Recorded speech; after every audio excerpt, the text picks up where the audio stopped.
had been the land of sunshine and easy dreams, but that dream had just turned into a desert storm. And as the governor broke down in front of millions, one question echoed across the state. New construction in 2021, 2022. The cameras were rolling, the lights were blinding, and Governor Katie Hobbs' voice cracked as she faced a room full of reporters demanding answers. The cameras flash, the room goes silent, and Governor Katie Hobbs' voice trembles as she faces the harsh reality. Arizona's condo market is in freefall. Once a symbol of the state's booming growth and prosperity, the glittering towers of Phoenix and Tucson now stand half-empty, haunting reminders of a dream gone wrong. How did Arizona's desert paradise turn into a housing nightmare? And can the state recover before it's too late? Not long ago, Arizona felt like the American dream wrapped in sunshine. The state was buzzing with excitement, endless blue skies, sparkling new developments, and a booming real estate market that seemed unstoppable. Phoenix and Tucson were no longer sleepy desert towns. They had transformed into the new IT destinations for anyone wanting a fresh start. Californians, New Yorkers, and tech workers from all over the country were packing their bags and heading west, eager to claim their piece of the desert paradise. Homes were still relatively affordable, the cost of living was lower, and the lifestyle absolutely irresistible. Buyers couldn't sign fast enough. The media fed the frenzy too. Every headline read the same: Arizona's unstoppable housing boom. It was the era of the desert gold rush. Everyone, from young couples to big investors, wanted in. Cheap money was flooding the market thanks to record low interest rates. Banks were handing out loans like candy, and people took full advantage. Houses were being flipped like trading cards. You could buy a home 1 month, sell it a few months later, and pocket tens of thousands in profit. Real estate agents couldn't keep up with the demand, and sellers were practically holding auctions in their living rooms. It wasn't uncommon for a single home to receive 10 or more offers within hours of being listed. Developers too saw opportunity everywhere. They raced to build luxury condos, apartment towers, and entire communities from scratch. Hedge funds and big investment firms began buying entire blocks of homes, turning them into rentals and squeezing out local buyers. For Arizona, it was boom time. Construction cranes dotted the skyline, billboards promised desert luxury living,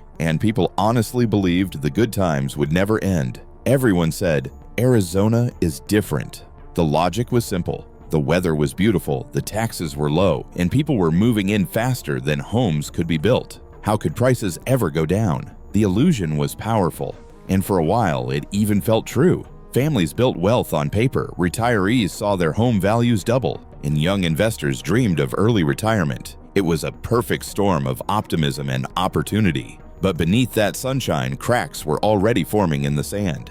Real estate agents, who had spent years juggling offers and turning away buyers, began whispering that things felt different. Condos that once sold in days were sitting on the market for months.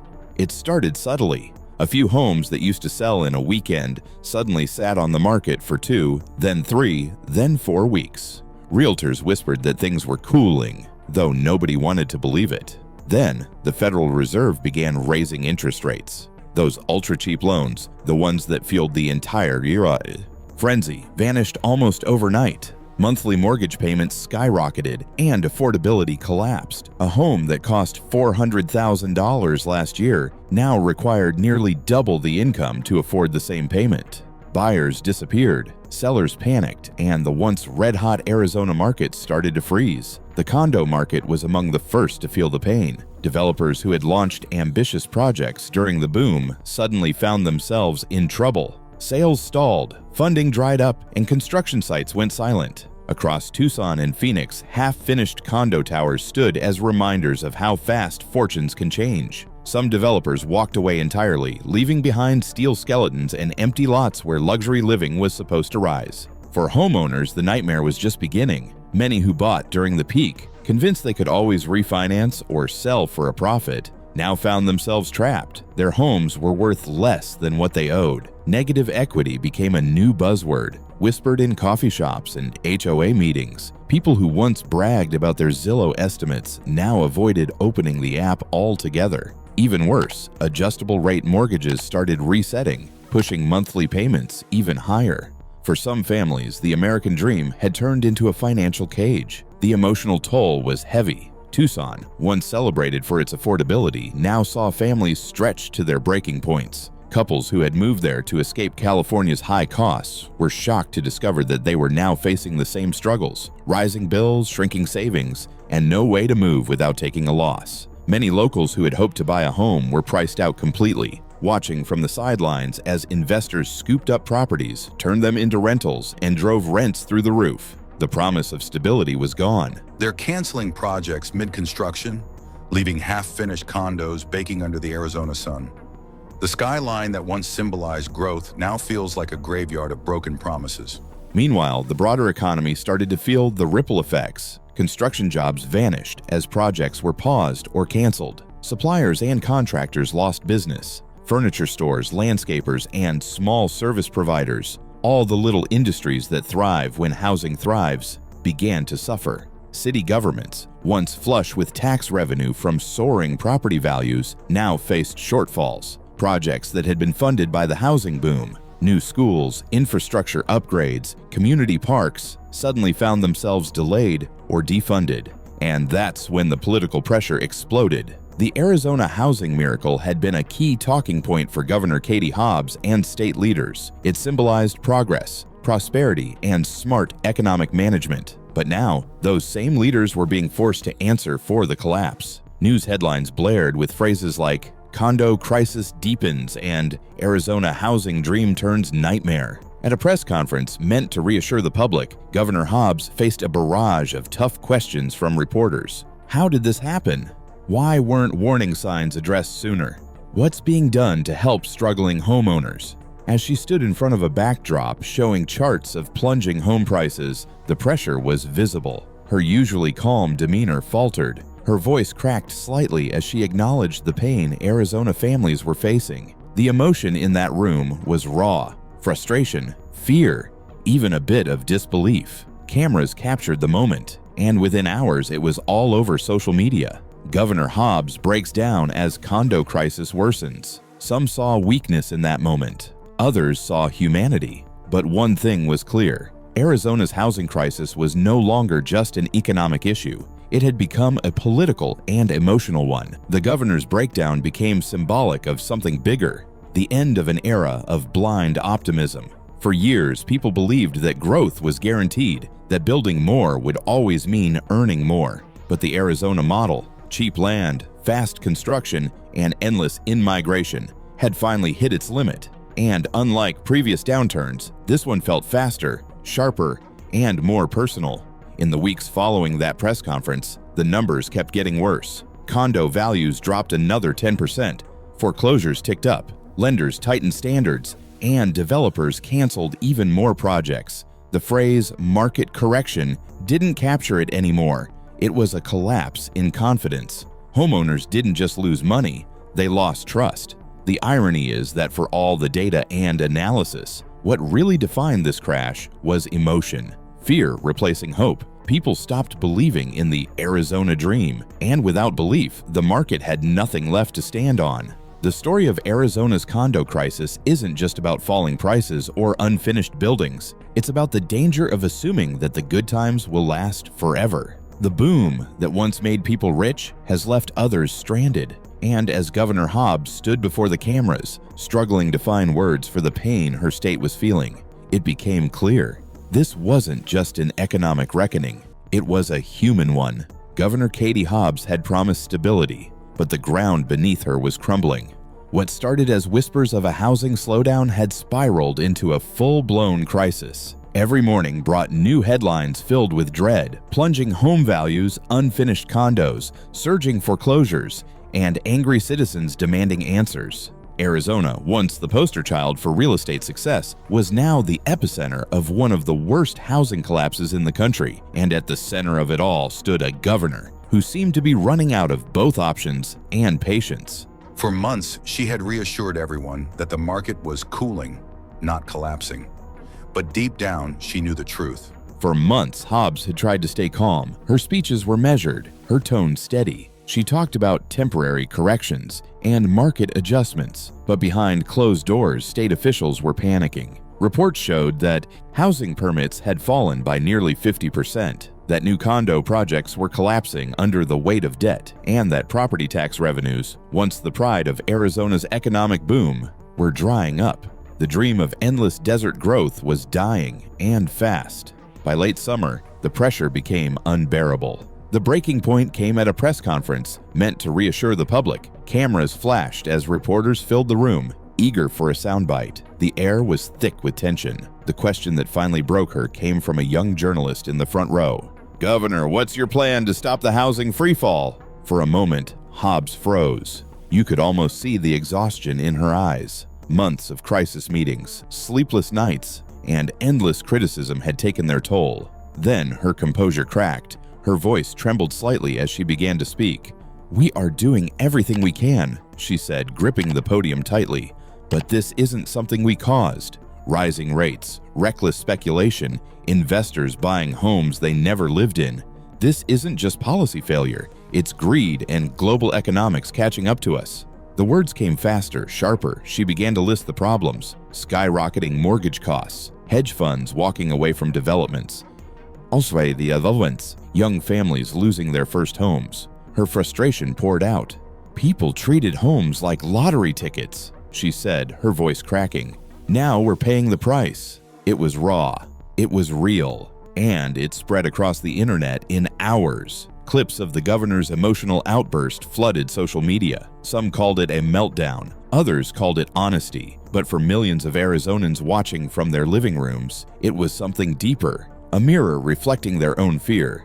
They were watching a leader lose her composure in the same way they had lost faith in the system. By nightfall, hashtags like #ArizonaHousingCrisis and #HobbsBreakdown were trending nationwide. Late-night shows played the clip. News anchors debated whether the governor had cracked under pressure or finally told the truth. But beneath all the political chatter, one reality couldn't be ignored. The Arizona housing market was collapsing faster than anyone had predicted. Within days, panic spread. Investors started dumping their properties. Real estate listings surged as homeowners rushed to sell before prices dropped further.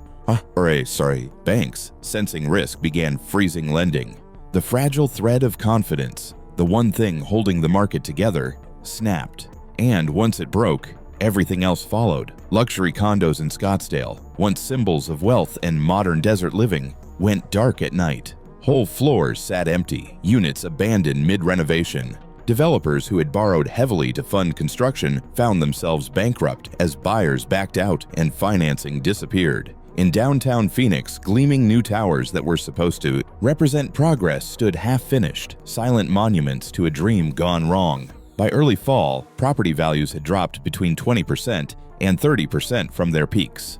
Families who bought at the height of the market suddenly owed more than their homes were worth. Foreclosures crept upward again, evoking haunting memories of the 2008 crash. Neighborhoods that had once been bustling with construction and optimism now looked eerily quiet. For sale signs dotted every block, and realtors whispered that buyers were waiting for the bottom.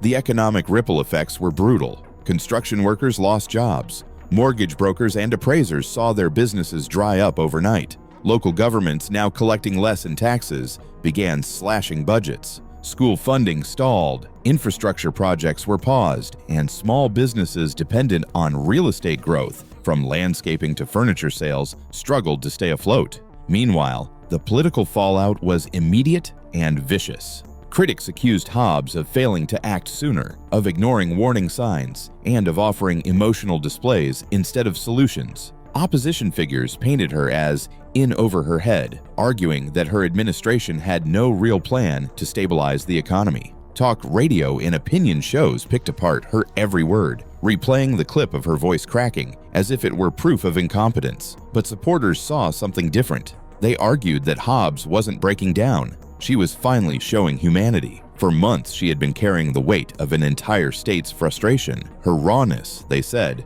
made her relatable. "She's not a robot," one Arizona resident tweeted. "She's feeling what we're all feeling." And there was nothing she could do to stop it.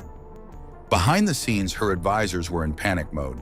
Calls from mayors, developers, and financial institutions poured in. Still, even empathy couldn't fix the numbers. No policy, no speech, and no amount of emotion could stop what was already set in motion. The condo market had been overbuilt, overleveraged, and oversold. When interest rates spiked and demand vanished, it was like pulling the rug out from under an entire economy built on speculation. Behind the scenes, Hobbs's team scrambled to contain the damage. Emergency meetings were held with developers and banks. Temporary tax relief was proposed. The state discussed converting unfinished condos into affordable housing units, but these were small moves against a tidal wave. Economists warned that the correction could last years, not months. The desert boom had turned to bust, and recovery would be slow and painful. What made this crisis feel even more personal was how quickly the mood of the state changed. Just a few years earlier, people were bragging about property values doubling, about easy money from short-term rentals and flipping. Now, the same conversations were filled with anxiety and blame. "We thought Arizona was different," one homeowner said in a viral TikTok video. Turns out, it wasn't. That was the painful truth. Arizona's real estate market had been built on the same fragile optimism that once fueled the national bubble. The only difference was geography and timing. And when the music stopped, it didn't matter who was governor, who was to blame, or who had warned first. The damage was already done. Governor Hobbs's breakdown became more than just a political moment. It became a symbol. For some, it represented failure. For others, it showed that even leaders can't escape the human side of crisis. But for most Arizonans, it marked the exact point when denial turned into acceptance. The boom was over. Weeks later, Hobbs returned to the podium, calmer but visibly changed. Her tone was softer, her message humbler. "This is not just about homes," she said. "It's about people, about how we rebuild trust, not just walls." The applause was polite but subdued. Everyone in that room knew it would take more than words to fix what had been broken. The Arizona condo crisis had stripped away illusions about endless growth, about easy wealth, about control. And in its wake, it left behind something much harder, but maybe more real: the chance to rebuild from honesty instead of hype.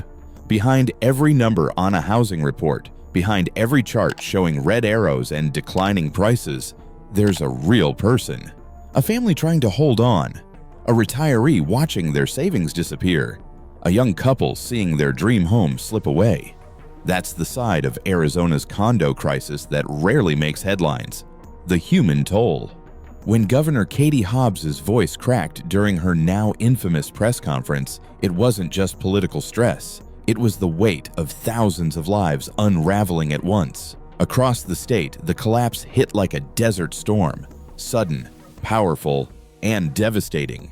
Entire condo communities that had once symbolized Arizona's rise were now half empty. Construction cranes that used to dot the skyline stood still. The air of confidence that once surrounded every open house and investment seminar had been replaced by anxiety and silence. The first visible sign of the collapse came in the form of foreclosure notices. They began quietly, a few here and there in suburban neighborhoods outside Phoenix and Tucson. But by mid-year, they were multiplying like wildfire. Families who had stretched their budgets during the boom years could no longer afford higher mortgage payments as interest rates soared. Adjustable rate loans, once seen as smart financial tools, had become traps. It was a haunting echo of 2008, the crash so many believed could never happen again. In newly built condo developments, things looked even worse. Many owners had bought units as investments, expecting constant appreciation.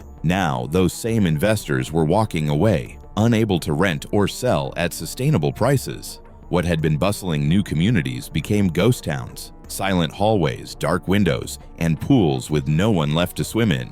Security guards reported that at night, entire blocks stood unlit, abandoned by owners who had defaulted or fled. In the suburbs outside Tucson, local reporters described neighborhoods where weeds grew knee-high around half-built condos. Construction sites sat frozen, tools left behind as developers declared bankruptcy. The smell of unfinished wood and dust filled the air, a stark reminder of how fast optimism can evaporate. Then came the retirees, the backbone of Arizona's migration economy. Many had sold their homes in California or the Midwest to settle into affordable luxury condos across the state. But now their property values had plunged 20 to 40%. Some couldn't sell without taking massive losses. Others couldn't refinance because their condos were now worth less than their loans. For retirees living on fixed incomes, that wasn't just a financial hit. It was a personal one. "We came here to live out our golden years," one retired teacher told a local station, "but it feels like the dream's turning into dust." And what about the younger families? For them, the dream was even further out of reach. Rising rates and falling wages meant they couldn't qualify for mortgages. The irony was cruel. While prices were falling, affordability was still out of reach. Parents who had grown up believing home ownership was the foundation of stability now watched their children's generation locked out completely. It was a generational wound that could take years to heal. As the months passed, Arizona's crisis started to feel less like a housing correction and more like an identity crisis. The state had built its entire brand on endless growth, wide open land, booming construction, and migration from across the country. For years, billboards promised your desert dream home awaits. Now those dreams were sitting vacant, their windows covered with dust. That moment became bigger than politics. It was symbolic, a mirror reflecting the state's anguish. Families who had just been evicted said they understood her. Governor Hobbs, standing at the center of the storm, became both the face of accountability and a symbol of helplessness. Her emotional breakdown wasn't just about the numbers on a spreadsheet. It was about watching an entire way of life crumble. Arizona had sold itself as the land of opportunity, but now it was clear. Opportunity had a breaking point. Economists compared the situation to a mirror of the Great Recession, but with a modern twist. Instead of reckless banks, this time it was investors and institutions who had speculated too aggressively. Instead of subprime borrowers, it was everyday families trapped by inflation, higher interest rates, and stagnant wages. The condo crash wasn't just financial, it was cultural. It exposed how fragile the idea of forever growth really was. Behind closed doors, city officials and state economists were blunt. Arizona's overdependence on real estate was never sustainable. For decades, construction had been treated as the engine that could never fail, until it did. When the condo market froze, it sent shockwaves through nearly every corner of the economy. Local governments saw their tax bases shrink. Schools lost funding tied to property values. Construction workers, realtors, landscapers, mortgage brokers, tens of thousands of jobs evaporated within months. And yet, as grim as things seemed, there was another side to the story, a slow, painful awakening. For years, Arizona's economy had been fueled by speculation and short-term thinking. Homes were bought to flip, not to live in. Developers built faster than demand justified. Local leaders promised endless expansion, as if the desert's resources and patience were infinite. The crash shattered that illusion. For a decade, Arizona sold the dream that growth was endless. One local economist wrote, "But in the desert, even the brightest lights cast the darkest shadows." Those shadows now loomed large over every empty condo tower and every half-finished subdivision. But maybe, just maybe, that reckoning was necessary. Governor Hobbs herself hinted at this in her later speeches. Her tone changed, less defensive, more introspective. She began talking about rebuilding smarter, about focusing on long-term affordability instead of short-term profit. It wasn't the kind of message that wins quick political points, but it resonated with people who were tired of chasing illusions. There were early signs of resilience too. Some cities began converting abandoned condo projects into affordable housing or senior communities. Local nonprofits partnered with the state to help struggling homeowners renegotiate mortgages. And younger Arizonans, the same ones once priced out, were beginning to see opportunity again as prices finally approached reality. Still, no one could deny the scars left behind. The psychological wound ran deep. People were angry, scared, and distrustful, not just of politicians, but of the entire system that told them housing was the safest investment on earth. The crash had humbled Arizona. It stripped away its illusions of invincibility and replaced them with hard lessons about greed, growth, and limits. And that's where the story truly shifts, from tragedy to reflection. Governor Hobbs's breakdown, in hindsight, wasn't just a moment of weakness. It was a wake-up call. For years, Arizona had been chasing the idea that it could expand forever, that sunshine and cheap land could outpace economic gravity. But the condo crisis proved otherwise. Maybe the real story isn't about collapse, but about correction. About realizing that growth without balance isn't prosperity, it's a ticking clock. Maybe Arizona needed this painful moment to rediscover what real progress means. Homes people can actually afford, communities that last, economies built on more than speculation. As the dust settles over the silent condos and empty lots, one question remains: can Arizona rebuild stronger than before? Can it learn from the wreckage and craft something real, something lasting? Or has the dream truly dried up in the desert?